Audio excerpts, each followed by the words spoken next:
đưa người có còn ở đây với tôi không nói. Ngày dòng tháng dài giờ mai không còn thấy nhau. Ngày em đến nắng mây xanh thêm, ngày em đi nắng vương núi thêm, thiếu em tôi giờ bơ vơ, vắng em như tàn giấc mơ. Chẳng phải phép màu tại sao chúng ta gặp nhau. Một người khẽ cười, người kia cũng dịu nỗi đau.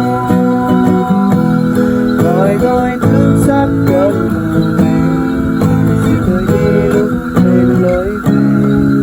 Vắng người mãi sau luôn cạnh nhau. Vắng